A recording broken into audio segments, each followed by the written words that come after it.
Hey, morning. Here we go. It's another Monday morning, which means it's another property finance Q&A. Why is that? Because it's 8:30 and it's Monday morning, and that's what I do on a Monday morning. Except for bank holidays, of course, which we've got on next week. So welcome if you're watching this live.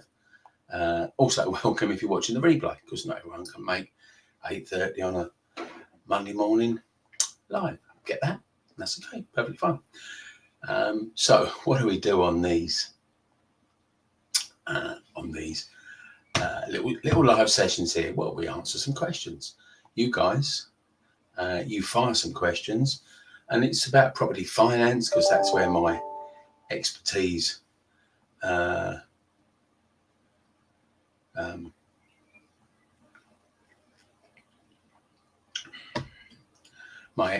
is. Sorry, I just got a message come in there which threw me a little bit there.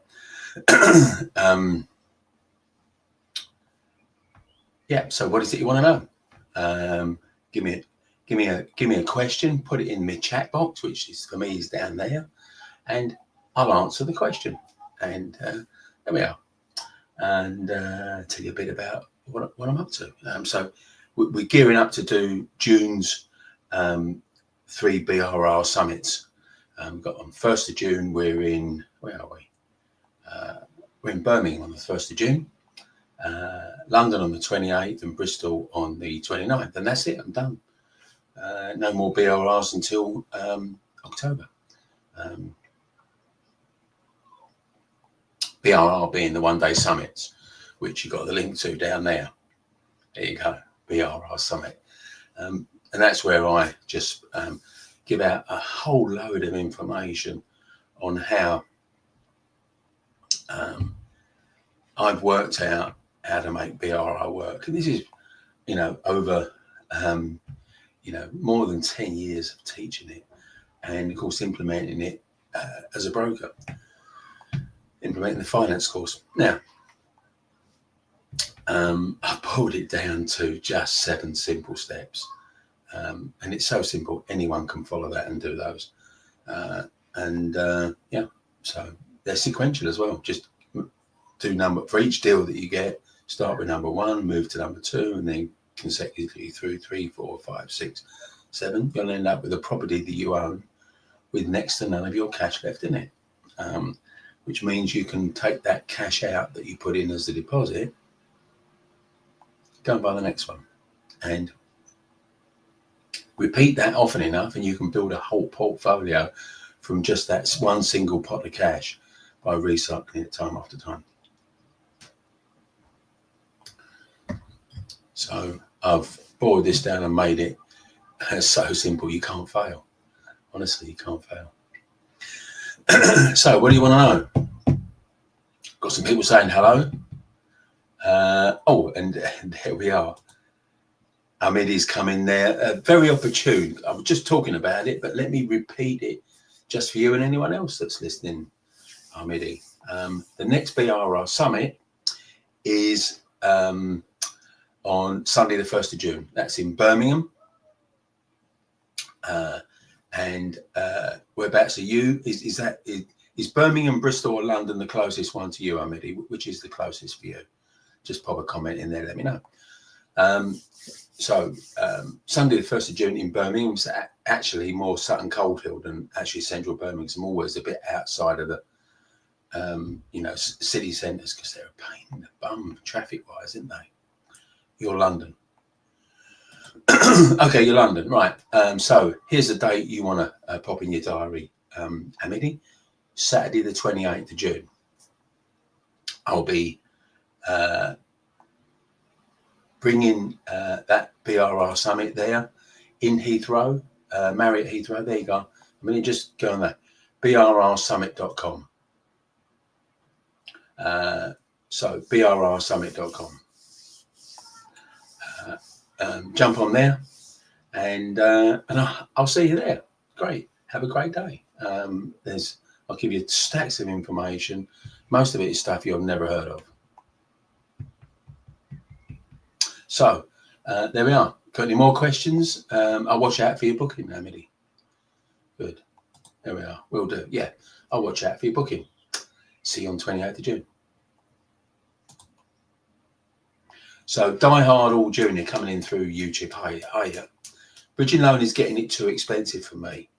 On a 100k loan, it's about 20k overall. You're dealing with the wrong companies then, mate, because there's no way it should cost you anywhere like that. You're just dealing with shit bridges. That's your problem. Bridging isn't the problem. Who you're dealing with it is the problem. Should cost you about half of that for a 6-month bridging loan. You can have it for 12 months and still cost way less than that. So you don't need to move to a private lender space, because they're even worse, because they'll mess you about from here to kingdom come. They'll say they'll lend you the money and then they change their mind, or they lend you the money and then want it back 3 months later. So their private lenders are way more hassle than bridging lenders, is my experience. So bridging's not getting too expensive for you. What's the problem is you're just using bridges. You're using bridges that are too expensive instead of the bridges that are not. Guess what? We know who the best bridges are. So why don't you let us find them for you? Just go back to the homepage, my YouTube channel. You'll see a little line of text along the top. At the far end is the word right. No, it's the word move. It's the right hand side. It's the word move. Click on that, MOVE. Click on that. It'll drop down. You can email me what you're looking to do, and we'll show you where the better value for bridging is. That's ridiculous. 20k overall for a 100k loan. But hey, look, you know, this is what there's some bridges are out there that take advantage of people that don't know where to shop around to. And I get that that's difficult because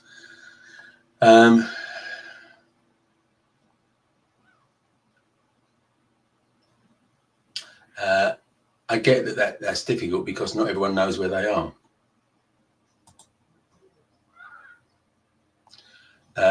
12 months interest, 1% a month. You can get it cheaper than that. We can get it cheaper than that. So you're paying too much for your interest.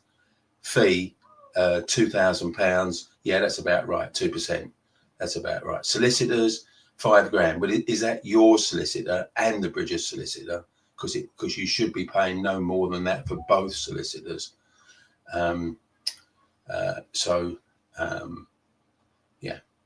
You could probably cut that down a bit.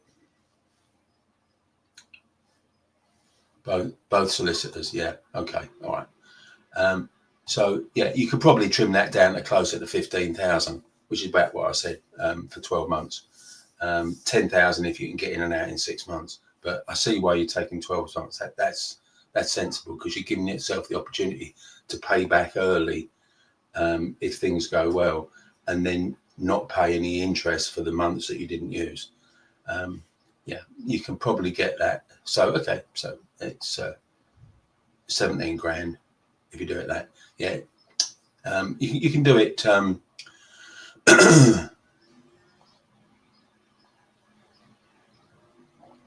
You can do it a bit cheaper than that, but honestly, get a good bridger, and they're way less hassle than private investors, private lenders. They're a real pain. But I say, if you want us to look at how much we can trim that down, happy to do that for you.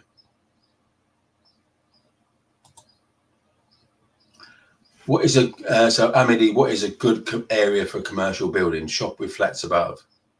Purchase with have BRR potential.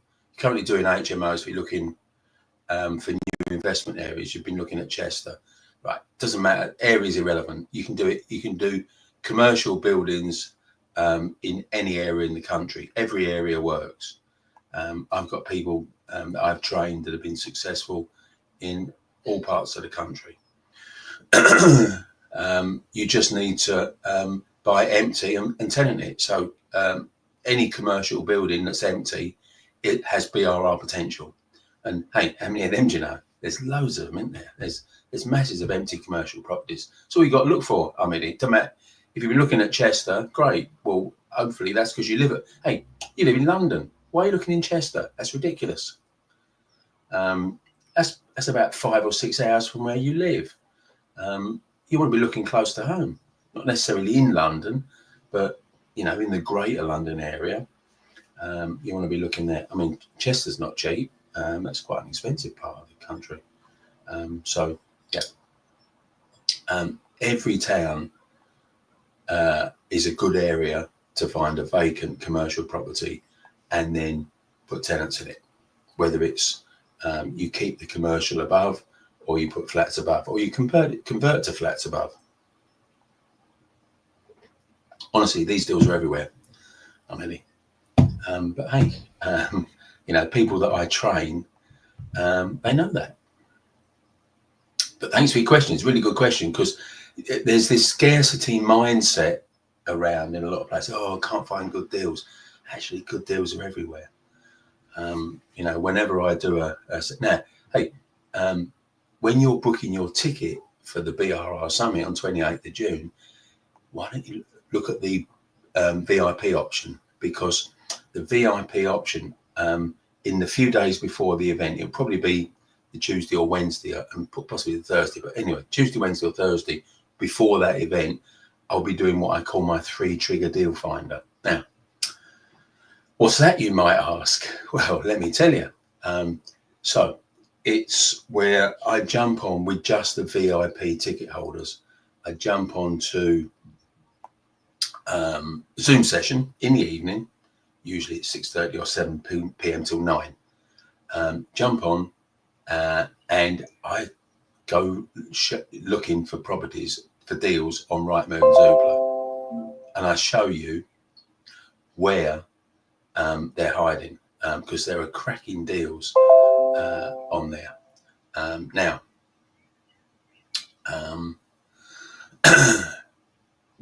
we find loads. Honestly, we find loads. So let's have be happy to show you on that 3-trigger deal finder, Amidi, how to find great deals. It's good that you're doing HMOs. Glad to see that. Hope that's working well for you. But yeah, it doesn't hurt to diversify, does it? Even if not in area, in just what you buy in your given area. So if you're doing HMOs, wherever you're doing HMOs, commercial buildings will work there too. You don't need to look at a different area. You can if you want to, but you don't need to. You just diversifying from the area that you're in already. So that could work too. Good. So what we're doing last week I was shooting some new ads. Actually, I was shooting some videos for some new ads. So we're just getting that edited now. And these are ads not only for this season of BRR events, but also for the autumn season as well. So we've got about 8 variations of that video that I shot on location. I went out round by the field, and I just found some crappy houses, and we just stood outside and saying, "This is a crappy house. Here's why it's a good buy," which was quite an amusing thing to do.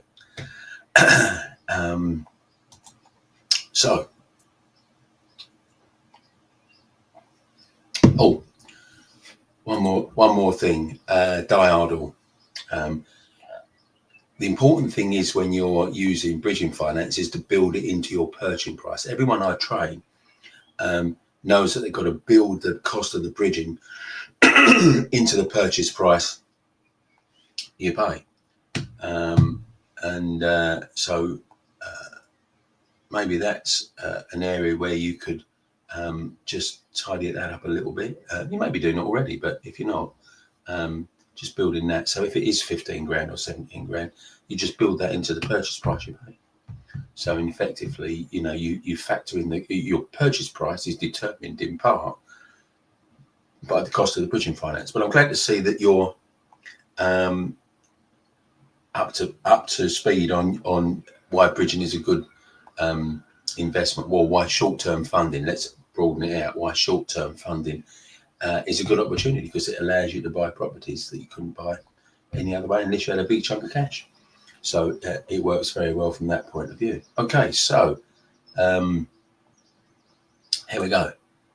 Let's pop that. Anyone got any more questions? And if not, it's going to be a bit of a quick session today. So what do you want to know, guys?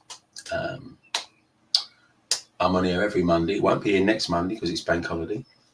We get the last of the bank. It seems Easter, then bank holiday, then bank holiday. But get a bit sunny here. You have to put that a bit across there. There you go. So yeah, we're at the end of the bank holiday Mondays now. We've had 3 in a matter of only a few weeks, and we've got to go right the way around to August before we get another one. So, got a question? Be quick, because I'm going to be off. I'm going to be down to Heathrow today. Back down to Heathrow for a meeting.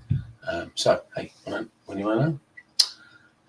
Remember, we were talking about BRR Summit. Ahmedi's booking himself into London on the 28th of June. There you go. Oh, diary. Okay. Any advice on refurbishing property when you bought like 3 hours away? Yeah. Well, I'm guessing you're not going to do the work yourself. So it's about finding a team in that area. Finding some guys in that area. Of course, recommendation is always a great way to work. If you're looking at a refurb team, you know, get some tradesmen. Now, here's a tip I've seen work before, and I think it's one of the builders merchants. I think it's Dewson's or one like that. It could be, or Travis Perkins. They hold a tradesman's breakfast meeting, just bacon butties and that sort of thing. I think I do it once a month. But if you can find out when that, if anyone in that area has done something like, or run something like that, Builders Merchants runs a little bacon butty, you know, have a quick chat, tradesmen chatting together. That's a great time to rock up and start talking to people and seeing if you can find people there. So maybe that could help you. So co-time is back. Yeah, but a little flurry of questions there, so I'll stay on a bit longer. How long will I need to be back in the UK until lending was easy? I've been abroad for 8 months, want to come back and buy. Well, it depends what passport you hold, first of all. It's better if you own a British passport. And then it's going to depend on the income you get. You can show now. You don't need to be back in the UK to get lending at all. You can get expat lending, assuming you've got a British passport. You can get that without coming back into the UK. But you're going to need to, when you come back in the UK, you're going to need to establish a track record. Now, if you can get yourself a job and the job's salaried and it's not on a temporary contract, then just coming back into full-time employment is going to help. I mean, if you've been abroad for 8 years, it would be more problematic, but 8 months is pretty okay. So yeah, if you're going to come back and get a job, if you're going to start a business, that becomes a bit more problematic because they want to see a year's accounts minimum. So, you know, it all depends on your circumstances. So there we are. Good stuff. Hope that helps. Okay, you got a UK passport. So okay, yeah. So well, you can get one now. You can get mortgages now, but you're limited to expat mortgages. But when you come back, get yourself a job. Get out, get through the probation period, make it a permanent job, and you could for lending. Nick, hello buddy, how you doing? Don't forget your property chats. Yeah, absolutely. So property chats is my chain of midweek evening networking meetings take place on the first Thursday. I think it's the 5th of June, I think is the next one. That's the first Thursday of the following month. And there are loads of different venues across the country, so which you can just go. And hey, people love them. Why is that? Because they're free to attend. You don't have to pay £20 or £30 to attend. And no speakers, no presentations, no pitching to buy some training. You just chat property for the evening. Be great. So hey, why not come along? I'll give them a bigger plug in the.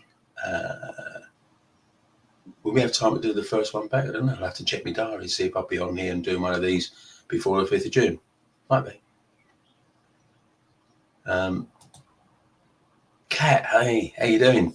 You and Sue are sat together eating breakfast. Wow. Okay. Nice to know you two guys, well, girls really, but are together. Good. Okay. So what we got here? Let's scroll back, make sure we don't miss one out.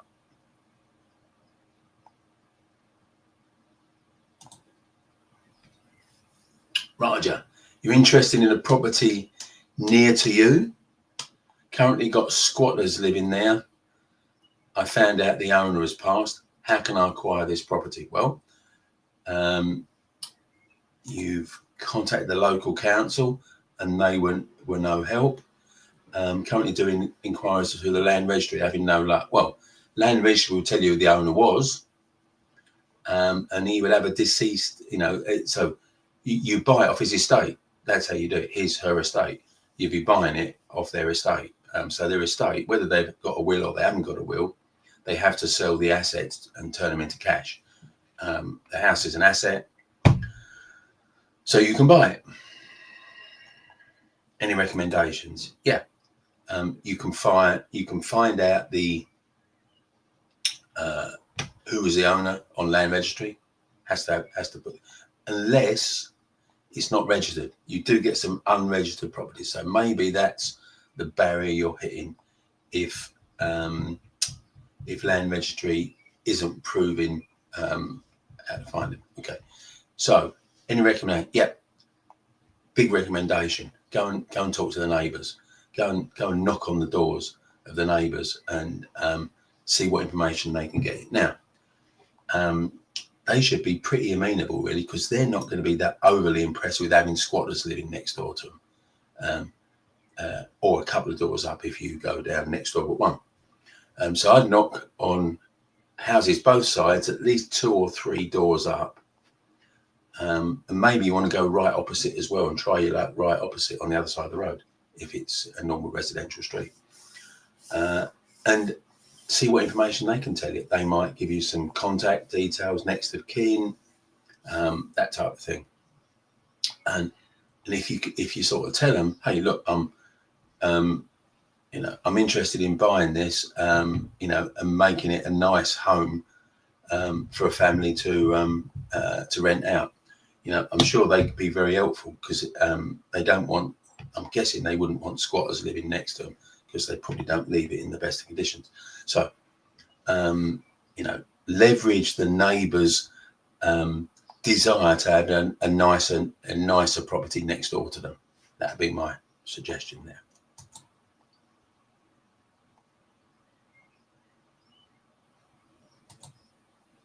So co-time, here we are. Coming back and working, but it'll be a first property. Hopefully we will get a bridge. That's our concern. Okay. If you're working, you can get a buy-to-let mortgage. That's fine. Don't need that's okay. All you need to do is have a salaried job paid into a UK bank account. You're fine. If you want to get a bridge, yeah, well, you could do that if you're going to do a buy refurb refinance that I teach. So you could do that. I think you're worrying a bit unnecessarily. I understand why you could be worrying, but I think you're worrying unnecessary. And hey, we can help you with those, getting a mortgage, getting bridging loan.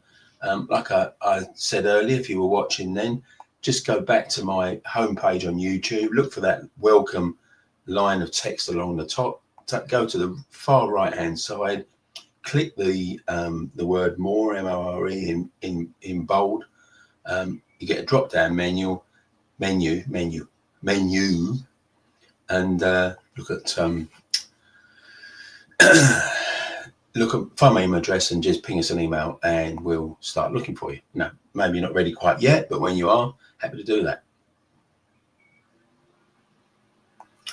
Some more mornings there. Graham. Hey, Graham. How you doing, buddy? Good to see you. There we are. Oh, this questions are coming in. Matthew, haven't seen you for quite a while. You made an offer on a property to use bridging finance to purchase. Great. Then refinance onto a buy-to-let mortgage. Yep, well, that's the standard way we do it. However, there's a significant amount of invasive bamboo in the garden. Okay. Right. Second part to this. Will the mortgage lender require confirmation the bamboo has been fully removed and ongoing treatment is in place? Well, bamboo, it's a great question, Matthew. Bamboo is from the same plant family as Japanese knotweed. There's a lot of similarities to it. So mortgage lenders aren't so clued up on bamboo, but they're very clued up on Japanese knotweed. So my guess is, without specifically chatting to a few lenders, that the same would apply. So they would apply similar criteria to granting a mortgage that they would for Japanese knotweed, which means you usually don't remove it because it would need to be excavated to a depth of 3 meters and a circumference of 3 meters around its furthest point in a 360 degree circle. Now, that's usually prohibitively expensive and difficult to implement. So, treatment program is what they need. So, mortgage lenders want to see a treatment program from a certified contractor. Now, with Japanese knotweed, it's a 5-year treatment program. So, they would want to see that. So, that's okay. So, it's a great property to buy on a bridging loan, because most people will run a mile from it. So you should be able to pick that up at a really good price, Matthew. Well, great question. And hey, let us get the bridging for you. So as I've been saying to other people, Matthew, just go back to the YouTube homepage, text along the top, get to the right-hand side, tick or click on the word more in bold, drop down, ping me an email, and we'll be able to get you some bridging for that. And you should be able to Google local contractors for bamboo and Japanese knotweed. I would think a Japanese knotweed company would also be able to treat bamboo. Co-time, there we are. Thanks for giving us continuing more information. It's the condition we would be concerned about with, and we would likely to bridge to residential after 6 months. So it's a flip initially. Yeah, got it. Yeah. So if you're buying a dilapidated property and you're going to rent it out, I guess, rather than live in it, although you could do both, then you would bridge it to purchase it. Yeah, perfect. And you don't need to have your job by then. You don't need a job to get a bridging loan. So you don't need to live in this country either. So you could we could put you straight on a bridging loan while you sort yourself out, get a job, get a place to live, blah blah blah, and happy to get you a mortgage as well. So when you're ready, to get in touch. Matthew said, thanks. You're very welcome, Matthew, and thanks for your question. Thanks for participating. So co-time again. In real terms, we would like to benefit from being able to move quickly. Yep. So that's a key factor in why bridging is good, because it allows you to complete fast, and complete fast usually allows you to negotiate a more attractive purchase price for you. But as it's our first property, we'd hope to benefit from stamp duty relief. Yeah, okay, that's feasible, and probably sell on after a year or 18 months. Yeah, okay. The only question is it the one you want to live in? That just determines which bridger lends to you. And then if you're going to live in it, that does mean that you would have to need a job, because they need to see that you can refinance onto a main res mortgage. So whether you want to live in it is a deciding factor. But I think being able to move quickly is a great idea. You should get a better price property, and bridging is ideal for that. And we'd love to help you. So thanks for your interaction this morning. Really appreciate it. I'm in still here then. Eh? Good. Can you get a bridging loan from a first-time buyer purchase to convert into an HMO or refurb project if you identify the uplift in property by adding a room? Simple answer: yes, you can. Yes, you can do that. And we're the guys to do it for you in our brokerage. Be Trinity in the brokerage. She's amazing. Isaac is too, actually, on the investment mortgages side. But Trinity, yes, we can do that for you, Midi. I'll be giving you more information on that when you book in on the BRR Summit day. So when you spend a day with me, I'll give you more information on that. And hey, we can have a chat about that as well, because they're only small meetings. It's not masses, not hundreds of people there. So good here. So great question. Good. Graham, you got a question as well, not just tuning in to watch. Good. My niece has a 2-bedroom semi-detached that she's renovated over the last 5 years, uplifting the value a fair bit. Yeah, expect she would. She's now expecting the second child and looking to buy a bigger house. Okay. Great facts. I'm guessing there's a question coming. So I'll wait and see if there's a question. Yeah, that'd be great, Co. Do keep in touch.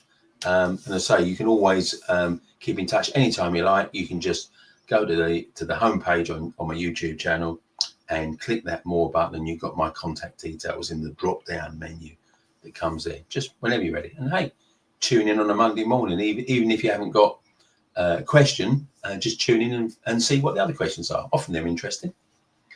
So there we are. Good. So Graham, okay, so we're looking to I've done my 30 minutes. I always say I'll come in here for 30 minutes. I've done my 30 minutes now on that. So have you got a question, Graham? I'm going to hang around for a minute. And see if there's that. So otherwise, if we don't get it live, just pop a comment in there in the comments, and I will see it and I will answer it, but it'll be a text answer rather than me answering live. I'm just finishing off my cup of tea. So got a busy day today, got to get down to Heathrow. So there we are. I'm going to give you, I'm going to count you down actually. Give me another minute to ask that. There we are. So good. I knew there was a question coming there, Graham, and so I was prepared to give you the time to do it. What are her options in keeping her current house as a buy-to-let and using her equity for her own personal residence? Yeah, so she can do what's called a let-to-buy mortgage, Graham, as opposed to a buy-to-let. In other words, she already owns the property. She's going to let it out so she can buy a new main residence. Now, the ability to get a new main residence is the first thing you need to check. Now, we're happy to help you with that. So our main residence broker in the brokerage is David. So he would get your niece to fill out a fact find, and so he can see exactly what her earnings and commitments are, which would tell him how much she can borrow on a main residence mortgage on a new, bigger property. So that's your starting point. Now you're gonna look at how much you can pull out of your of her current main residence. Now you only need about 10, maybe 15%, because you can get main residence mortgages up to 85 or 90%. So there are several pieces to this jigsaw that you've got to fit in, Graham. So first thing is how much you can borrow to buy a new residence. Second is on a 75% loan to value buy to or let to buy mortgage, how much can she get a mortgage for, and how much extra cash after she's paid off her current mortgage does that give her? And once you've got those things in place, you'll know how much or what price new main residence properties she can go for. So that's it. Need any help on that, Graham? Same as I've been saying to other people, go to you'll through YouTube, so go to the homepage and click on the more word more. My drop down contact details come in there. So just ping a message and we can help them do that for you. There you go. Hey Cam, how you doing? Good to see you. I know we've been chatting on text this morning, so always nice to keep in touch with you. Good. Okay. So hopefully that helps, Graham. Some great questions this morning. Really enjoyed the time I've spent with you. Last week was a bit of a marathon there. We were pushing an hour there. So it just ebbs and flows. Some weeks there's more questions than others, but either way, few questions, more questions. It's all good stuff, isn't it? All good stuff. Graham says, cheers. No worries. Happy to help your niece. Just get in touch in the way that I've suggested. Good. So there we go. I think we're done. Unless someone sneaks in my chat box with a real last minute thing. So, hey, been talking about BRR Summit at the beginning here. So there you go, brrsummit.com. 3 more dates, 1st of June in Birmingham, 28th of June in London, 29th of June in Bristol. Love to see you at one of those events. Just book yourself in. So I'll be back in 2 weeks' time, thanks to the late May bank holiday. Have a great couple of weeks, guys. See you in 2 weeks.